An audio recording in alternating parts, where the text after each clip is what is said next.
What's that sound? It's for amusement only, the EM and Bingo Pinball Podcast. Welcome back to For Amusement Only. This is Nick Baldridge. Tonight I wanted to talk about Bally's Key West, which was made in 1956. Key West was a Magic Squares game. It had a single bingo card made up of 25 numbers, with corresponding 25 numbers on the pinball playfield. You shoot 5 balls and you try to get 5 in a row on the bingo card. The Magic Squares allow you to rotate quadrants of 4 numbers in the upper left, upper right, and bottom right.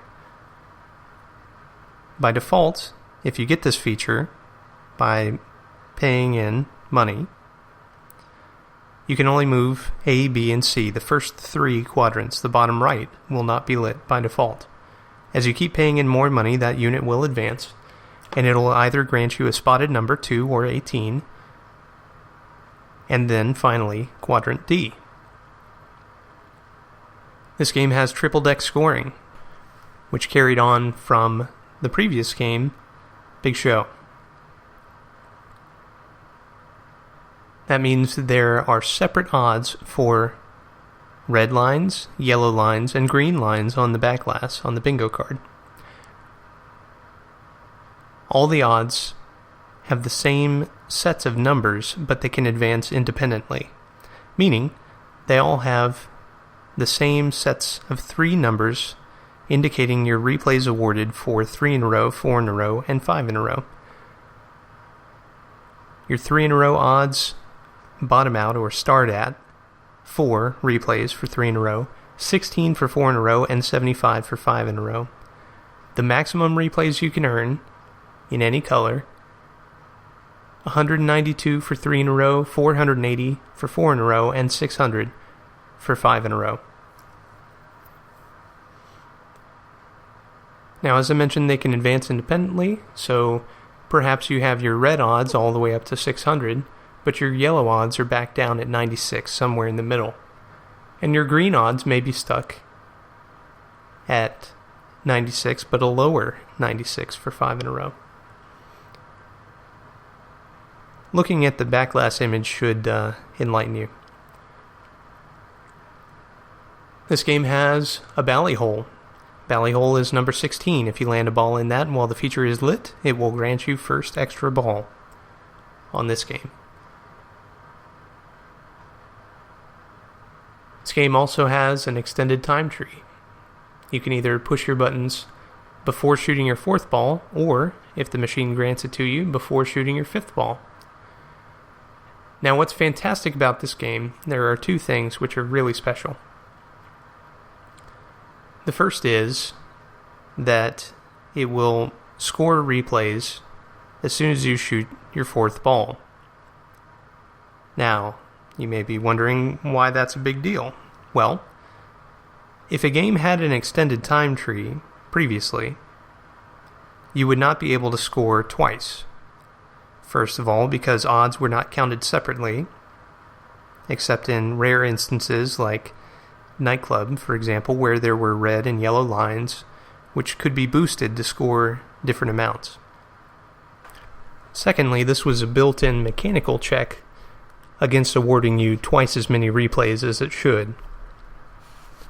With triple deck scoring, Bally had the opportunity to award players replays in multiple colors all at the same time, and Key West was the first game to do so. You can score in multiple colors independently. There's a separate replay counter for each color inside the head, and if you win on that, the game knows how many replays you've won, and therefore will stop awarding them. It won't award you twice.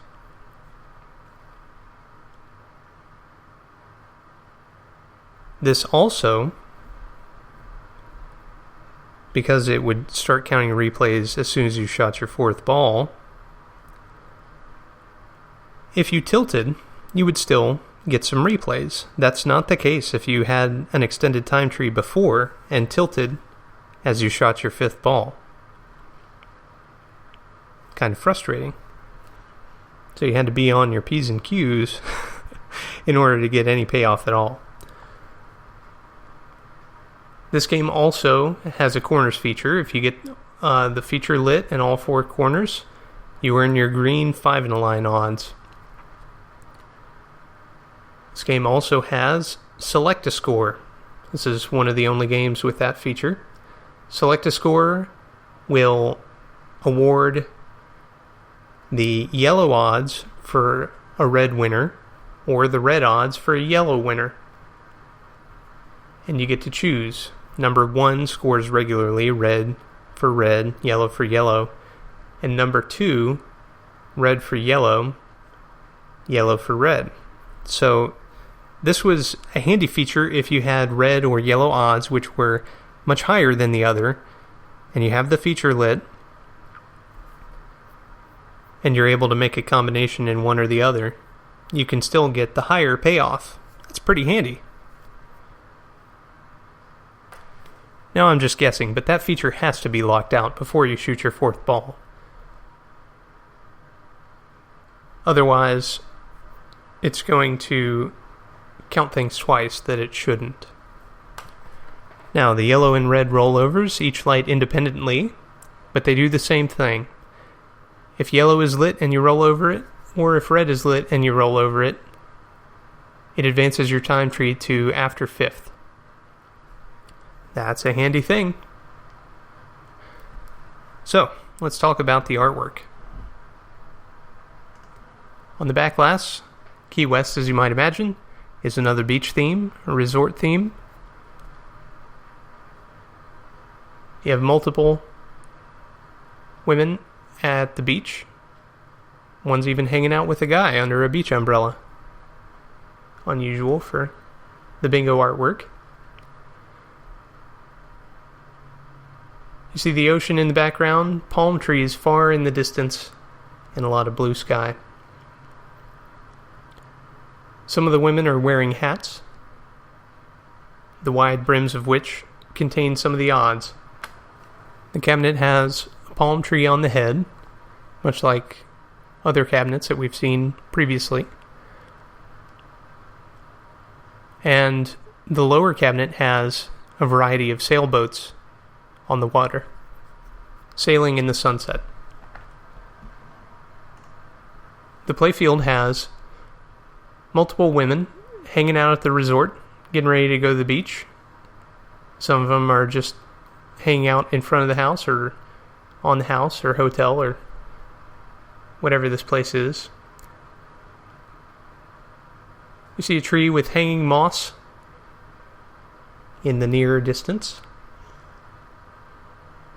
Very cool and unusual. And you see several ferns lying about. And even some suntan lotion over by the number 23. With the woman directly above that putting it on at the moment. This game is a game I would love to play and love to own. Having the ability to score in multiple colors is very, very rewarding, speaking as a Magic Screen player.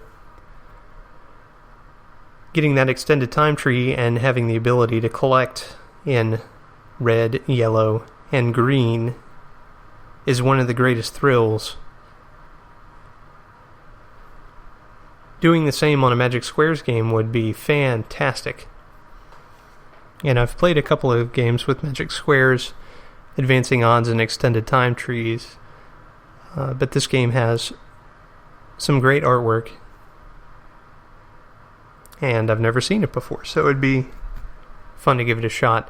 Especially with the swapping yellow and red.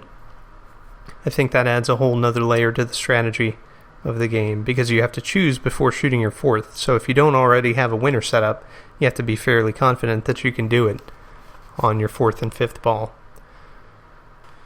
Well, that's all for tonight. Thank you very much for joining me. My name again is Nick Baldridge. You can reach me at foramusementonlypodcast@gmail.com, or you can call me on the Bingos line. That's 724-BINGOS1, 724-246-4671. You can listen to us on iTunes, Stitcher, Pocket Cast via RSS, on Facebook, on Twitter at Bingo Podcast. You can follow me on Instagram, also at Bingo Podcast, or you can listen to us on our website, which is foramusementonly.libsyn.com. Thank you very much for listening, and I'll talk to you next time.